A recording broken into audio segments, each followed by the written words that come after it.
안녕하십니까. 오늘은 로마서 1장 13절의 말씀 살펴보도록 하겠습니다. 너희 중에서도 다른 이방인 중에서와 같이 열매를 맺게 하려 함이로되. 자, 여기 뒷부분에 더 있지만 제가 여기까지만 썼습니다. 자, 오늘 이 로마서 1장 13절의 말씀 중에서 열매에 대해서 살펴보도록 하겠습니다. 성경에는 수많은 나무들이 등장을 하고 있습니다. 이미 그 창세기 3장에 보시면은 선악을 알게 하는 나무, 생명나무, 감람나무, 바벨론에 있는 아주 큰 나무, 나무의 종류가 아주 많이 나오는데 엉겅퀴도 나오고, 자, 그러한 나무, 열매는 나무에 있죠. 나무에 있는 것이 열매입니다. 중요한 것은 하나님께서 감람나무, 사과나무, 복숭아나무, 그러한 나무의 열매를 우리에게 말하고자 해서 성경에 기록한 것이 아니라는 것을 이제는 아셔야 합니다. 열매라고 하는 것은 사람을 의미하죠. 나무가 사람입니다. 예레미야 5장 14절에 보시면 하나님께서 사람으로 나무가 되게 하셨으니 라고 기록을 하고 있습니다.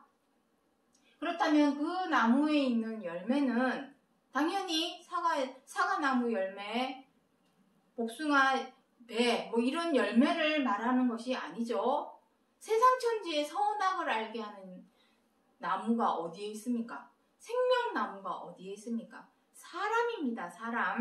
사람을 나무라 했다면, 그렇다면 그 열매는 무엇일까요? 열매를 따먹는다.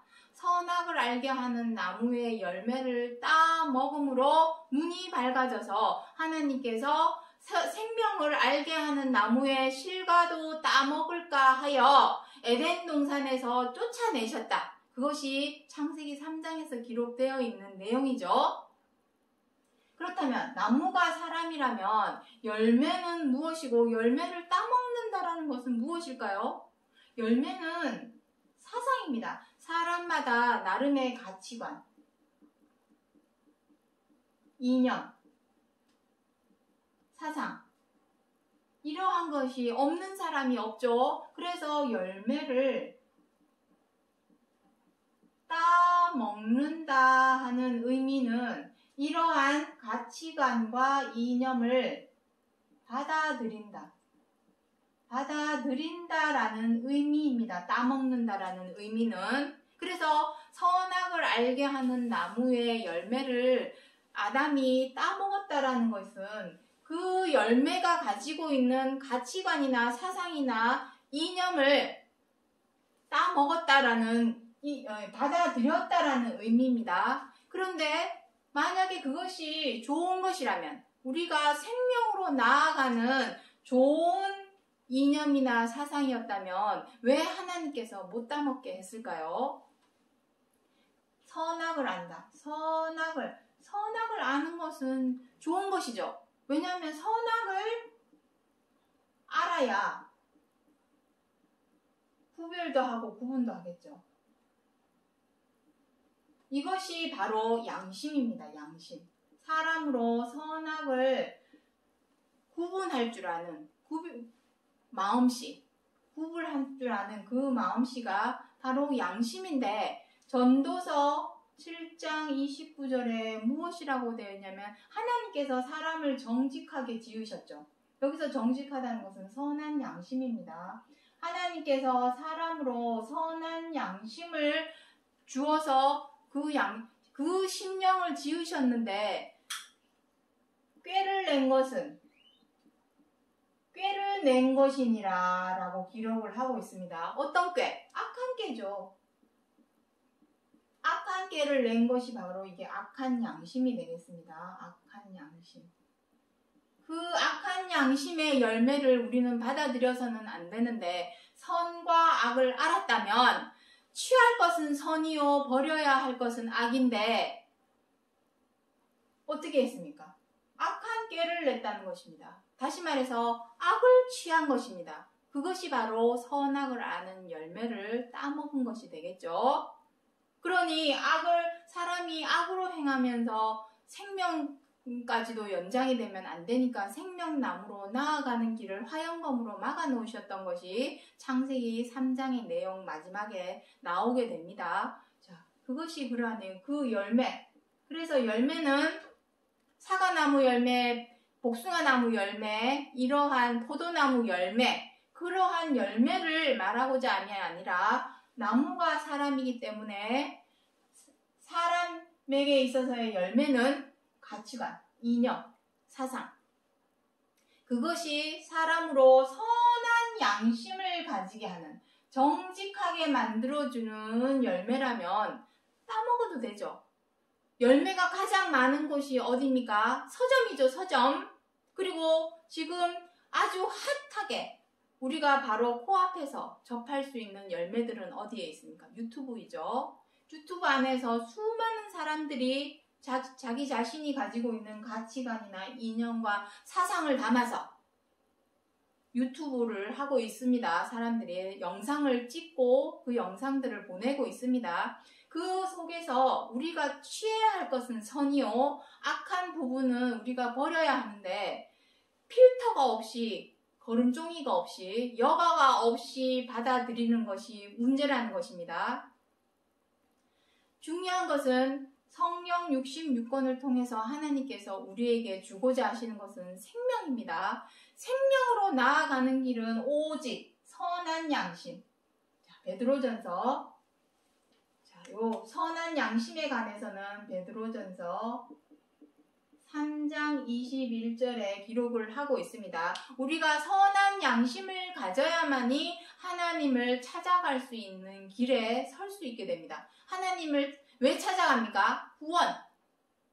구원은 어떻게 하는 것이 구원이냐면은 생명을 얻어야, 생명과 안식과 구원, 이 세 가지가 다 하나님께 있는 것입니다. 이것이 구원입니다. 이것을 얻기 위해서는 우리가 반드시 선한 양심을 가져야 합니다. 선한 양심. 그 선한 양심의 열매는 누가 주는 것일까요? 그것이 중요한 것입니다. 그리고 또한 우리 여기 제목 한번 보시기 바랍니다. 열매가 익으면 곧 낫을 대나니 이는 주수 때가 이르렀습니다. 여태까지 열매를 한 번도 거둬들인 적이 없습니다. 하나님께서 말씀의 씨, 누가복음 8장 11절에 씨는 하나님의 말씀이니라. 말씀의 씨를 뿌리기 시작한 시점은 6,000년 전, 창세기를 기록하게 된 6,000년 전인데 씨만 뿌렸지 여태까지 그 씨에 상응하는 열매를 거둔 적이 한 번도 없었습니다.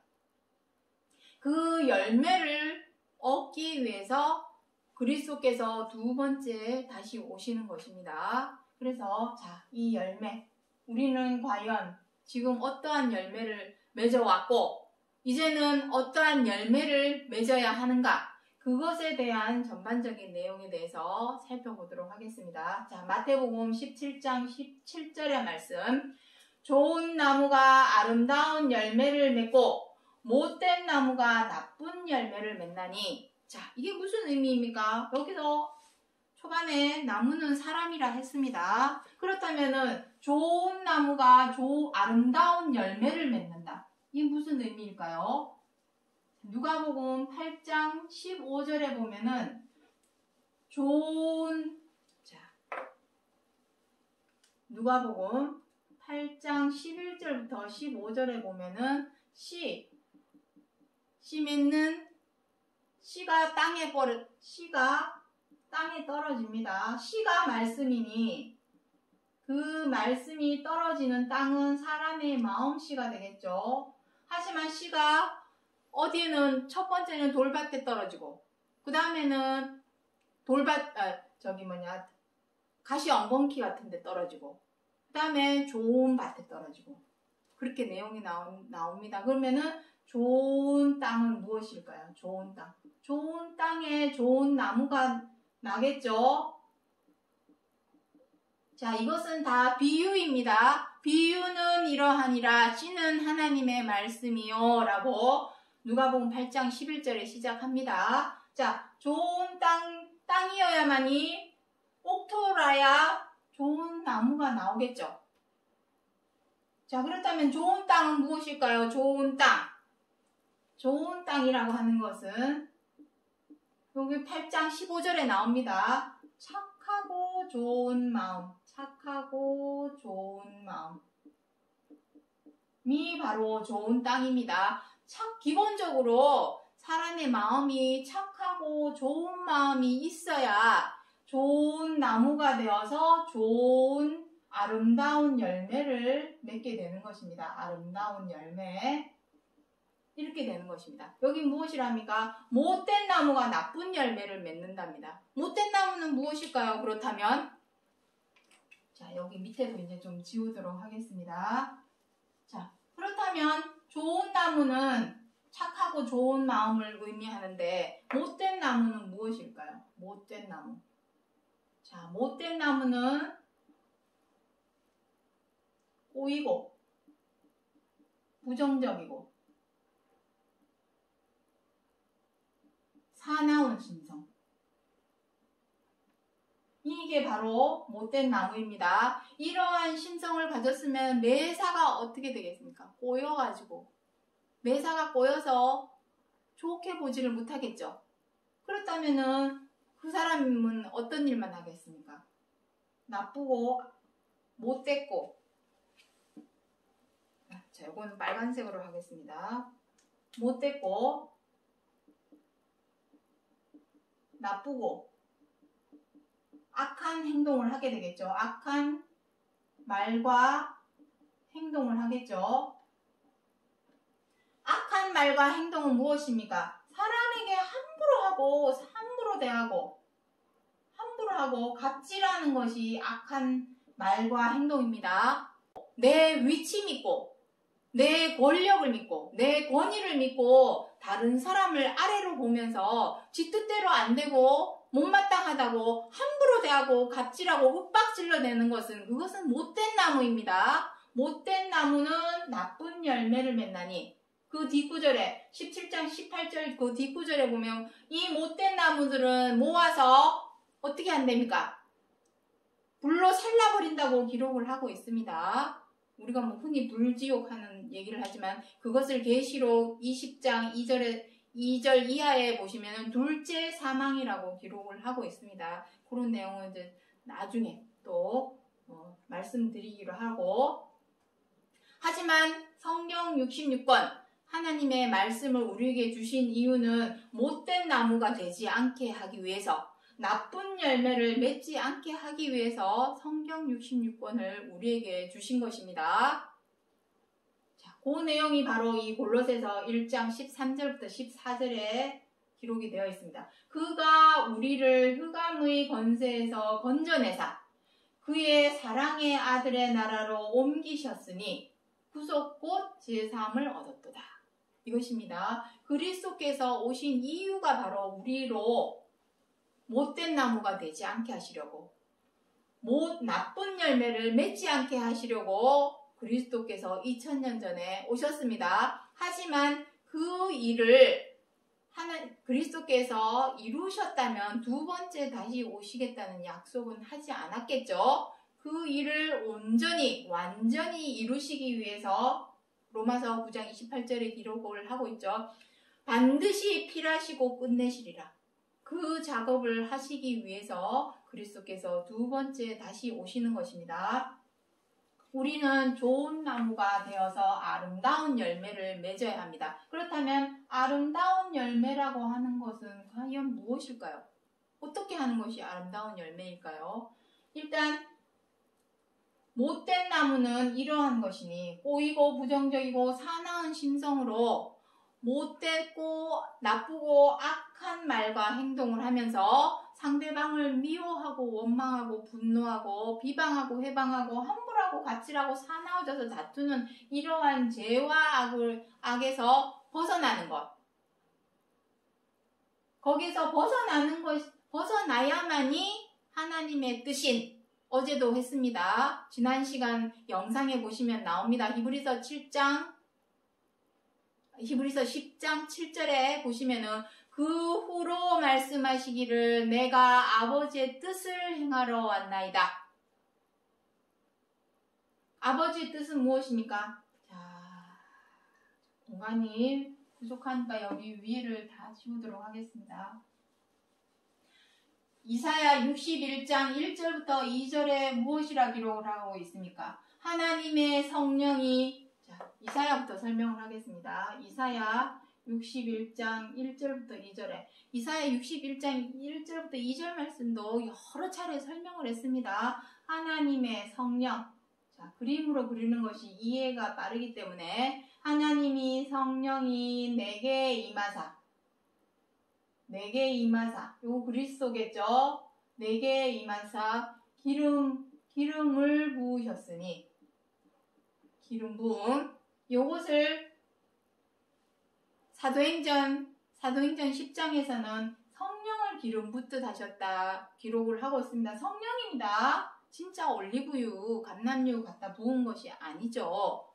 기름 부음, 그리스도, 이게 그리스도입니다. 그래서 그리스도께서 하시는 일은 무엇입니까?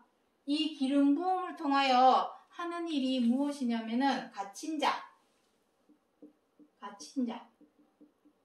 얽매인 자, 포로된 자, 된 자를에게 자유를 주시는 아름다운 소식. 이 아름다운 소식이 열매입니다. 그리스도께서 주시는 열매. 하지만 이것이 세상에서 주는 열매와는 다르기 때문에 이거는 생명나무 열매가 되겠습니다. 그리스도께서 생명나무이지 않습니까? 나는 참 포도나무요. 요한복음 15장 1절에 내 아버지는 농부시니. 진짜 그리스도께서 포도나무는 아니죠. 나무에 빗대어서 표현을 하신 것입니다. 하지만 내가 곧 부활이요 생명이니 요한복음 11장 25절에 그랬으니 그리스도께서는 생명나무가 맞습니다. 생명나무, 무엇에 갇히고 무엇에 얽매이고 무엇에 포로되어 있습니까? 우리 사람들이.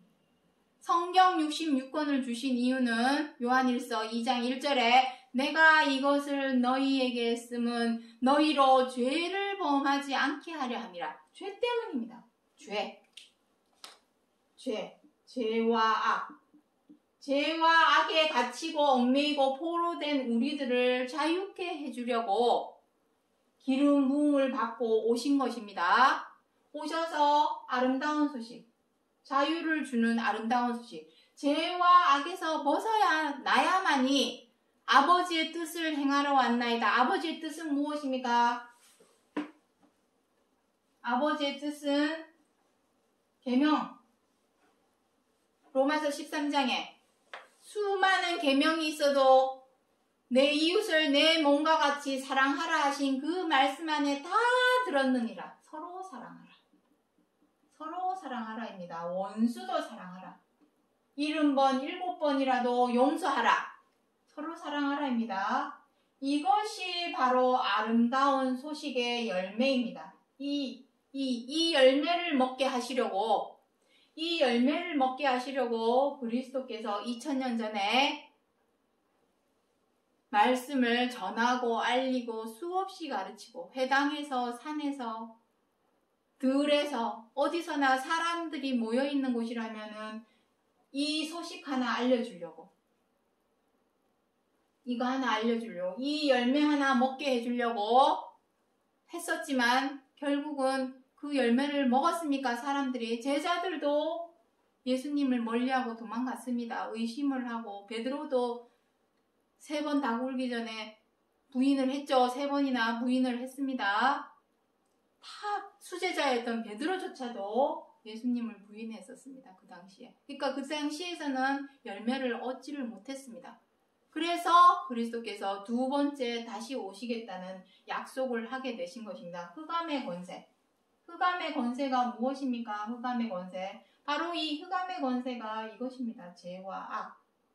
죄와 악으로 행하는 그 권세 아래. 거기서 우리가 지금 여태까지 종노릇 했지 않습니까? 종노릇, 얽매여서, 갇혀서, 포로돼서, 노예처럼 종노릇 해왔던 것입니다. 그 권세에서 건져낼 만한 충분히 아름다운 소식을 우리에게 알려줘야 되겠죠. 그것은 이거밖에 없습니다. 서로 사랑하라. 서로 사랑하기 위해서는 반드시 죄와 악을 버려라. 버리지 않으면 절대로 서로 사랑하라 하시는 말씀을 행할 수가 없습니다. 요한일서 4장에 보시면 사랑은 빛이요, 사랑은 생명이요, 사랑은 하나님이라고 기록을 하고 있습니다. 이 빛으로 생명으로 나아가기 위해서는 반드시 이 흑암의 권세에서 빠져나와야 합니다. 빠져나오게 하기 위해서 그리스도께서 몸소 실천하여 본보기를 보여주신 것이 바로 십자가의 고난입니다. 십자가의 고난. 너희도 나와 같이 죄와 악을 버리기 위한 피땀 눈물의 노력, 그 십자가의 고난을 너희들도 같은 마음으로 겪어서 이겨내라. 이겨내야만이 비로소 서로 사랑하라 하시는 하나님의 뜻을 행할 수 있게 되고, 그 뜻대로 행하게 되면 사랑의 아들의 나라로 옮겨주신다는 것입니다. 흑암의 권세에서 사랑의 아들로 옮기는 것이 바로 구속 곧 죄사함입니다. 구속 곧. 무엇에서 구속을 하는 것입니까? 죄와 악에서 사랑의 아들의 나라로 구속을 해주시는 것입니다. 그래야 비로소 죄사함을 얻는 것이지, 무한 반복해서 용서하여 주옵소서 한다고 해서 절대로 마음에서 지은 그 죄와 악이 사라지지 않습니다. 실질적이고 본질적이고 현실적인 대안, 노력을 해야 됩니다. 노력. 학생들도 좋은 대학을 가기 위해서는 반드시 밤낮 가리지 않고 열심히 공부를 해야 하는 노력을 기울입니다. 우리도 내 마음과 생각에 새겨져 있는 죄와 악을 제거하기 위한 피땀 눈물의 노력을 해야죠. 말로만, 입으로만, 혀로만 자꾸 무한 반복해서 주여 우리의 죄를 용서하여 주옵소서 한다고 해서 그 죄가 사라질까요? 절대로 사라지지 않습니다. 실질적인 행동을 보여주셔야 한다는 것입니다. 자, 그래서 그 구속 곧 죄사함을 얻은 자들이 바로 열매가 되겠습니다. 진정한 얻고자 했던 주수때 열매가 되겠습니다. 그 열매에 대해서 계시록 14장 4절에 기록을 하고 있습니다. 어린 양이 어디로 인도하든지 따라가는 자며 사람 가운데서 구속을 받아, 여기 나오죠. 구속 곧 제사함. 구속을 받아 처음 익은 열매로 하나님과 어린 양에게 속한 자들이니, 이 어린 양이 바로 그리스도시죠. 그리스도께서 어디로든지 인도한다니까 마음대로, 임의대로 인도하는 것이 아니죠. 이것은 여기서 어디로 인도하든지 따라간다라는 의미는 히브리서 10장 7절 말씀처럼 내가 아버지의 뜻을 행하러 왔나이다. 그리스도께서 오셔서 임의로 자기 마음대로 자기 뜻대로 행한 것은 하나도 없습니다. 요한복음에 보시면 다 나와 있습니다. 내가 임의로 행한 것이 아니라 라고 기록을 하고 있습니다. 그 아버지의 뜻은 무엇이겠습니까? 서로 사랑하라. 최고한 계명. 모세 때에 두 돌판에 10계명을 주셨지만 최고한 계명은 무엇입니까? 내 이웃을 내 몸과 같이 사랑하라. 사랑하라 하시는 그 말씀 안에 모든 계명이 다 들어있느니라. 사랑 하나 행하지 못하면 10계명이 아니라 계명이 1000개고 10,000개고 있어봤자 사랑으로 행하지 못하면 다 그 죄를 범하는 것이 되는 것입니다. 그래서 사랑 하나만 행하면 계명이 1000개가 있어도 10,000개가 있어도 그 계명을 다 행한 것이 되는 것입니다. 주수때의 열매. 어디로 인도하든지 그 뜻, 하나님의 뜻대로 행하는 자가 바로 구속을 받는 것이요. 그 구속을 받은 자들이 비로소 나타나게 되는 처음 익은 열매. 이 열매를 얻고자 해서 2000년 전 그리스도께서 오셨던 것이고, 오셨지만 그 당시에는 열매를 하나도 얻지 못하였고, 그 열매를 얻고자 하여 두 번째 다시 오시는 것이라는 것을 기억해 주시기 바랍니다. 오늘 여기까지 하고 마치겠습니다. 감사합니다.